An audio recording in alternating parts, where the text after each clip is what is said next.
ছেলের বাবা মায়ের বয়স হয়, ছেলের বাবা মায়ের বয়স হলে তাদের কষ্ট হয়, তারা কাজ করতে পারে না, তাদের সেবা যত্ন করার জন্য, তাদের দেখাশোনা করার জন্য লোক লাগে। সব থেকে বড় কথা, ছেলের বাবা মাকে দেখাশোনা করার জন্য তাদের নিজের ছেলে থাকে, তাদের দেখাশোনা করার জন্য, তাদের যত্ন করার জন্য। কিন্তু একটা মেয়ে সন্তানের বাবা মা, তাদের কি বয়স হয় না? তাদের কি বয়স হলে তাদের কাজ করতে কষ্ট হয় না? তাদের কি দেখাশোনা করার জন্য লোক লাগে না? যে সব বাবা মায়েদের ছেলে সন্তান নেই, সমাজ কি কখনো তাদের কথা ভাবে যে বয়সকালে ওনাদের অবস্থা কতটা দুর্বিষহ হয়? না, ভাবে না। এই সমাজ কখনোই একটা মেয়ে সন্তানের মা বাবার কথা ভাবে না। তারা শুধু ভাবতে জানে ছেলে সন্তানের বাবা মায়ের কথা, যে ছেলে তার বাবা মায়ের ঠিক দেখাশোনা করলো কিনা, তার বউ তাদের যত্ন করলো কিনা, ঠিকঠাক টাকা পাঠালো কিনা, বুড়ো বয়সে তাদের পাশে থাকলো কিনা। আচ্ছা, আমাদের এই সমাজটা কি একটা জিনিস বুঝেও বুঝতে চাইছে না?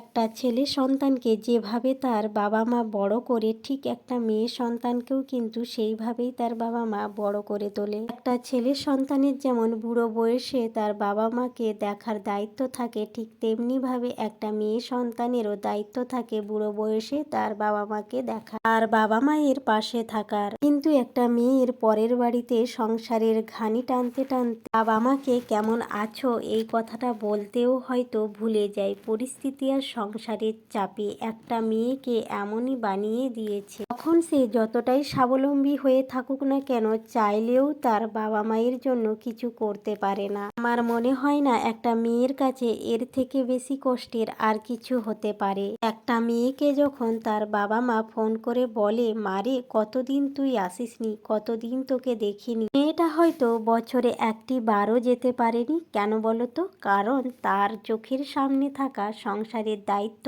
আর বাচ্চাদের দায়িত্ব।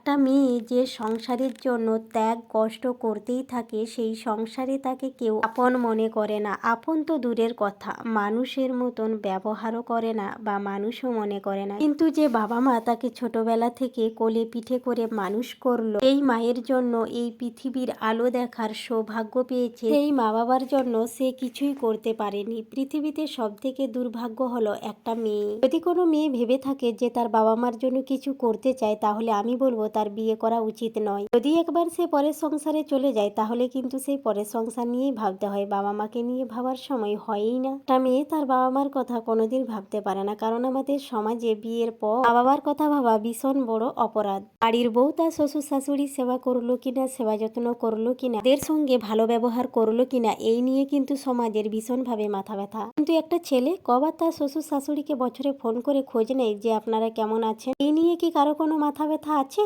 না, নেই। কারণ ওই যে প্রথমেই বললাম না, এই সমাজ শুধু ছেলের মা বাবার কথা ভাবার জন্যই আছে। মেয়ের মা বাবাদের তারা মানুষ বলেই মনে করে না। এইভাবেই চলতে থাকে একটা মেয়ের জীবন। এটা একটা মেয়ের গল্প নয় তো, এটা তোমার গল্প, আমার গল্প, প্রতিটা মেয়েরই এরকমই জীবনটা হয়ে থাকে। যদি তুমি আমার ভিডিওটা শেষ পর্যন্ত দেখেছো, তাহলে কিন্তু আমাকে অবশ্যই জানিয়ে যে একটা মেয়ে হয়ে তুমি জীবনে কি কি পেয়েছো আর কি কি হারিয়েছো। জানি যতটুকু পেয়েছো তার থেকে হয়তো হারানোর পরিমাণটা অনেকটাই বেশি। তো চলো, অনেক অনেক ধন্যবাদ তোমাদেরকে শেষ পর্যন্ত আমার ভিডিওটা দেখার জন্য। যদি ভালো লেগে থাকে আর আমার কথাগুলো যদি ঠিক মনে হয়, তাহলে কিন্তু অবশ্যই লাইক কমেন্ট করতে ভুলবেন না। আর যারা প্রথম আমার ভিডিও দেখছো, তাদেরকে রিকোয়েস্ট করব একটু ফলো করে রাখবেন, তাহলে এরকম আরো সুন্দর সুন্দর ভিডিও তোমাদের সামনে চলে যাবে। সবাই সুস্থ থাকবেন, ভালো থাকবেন।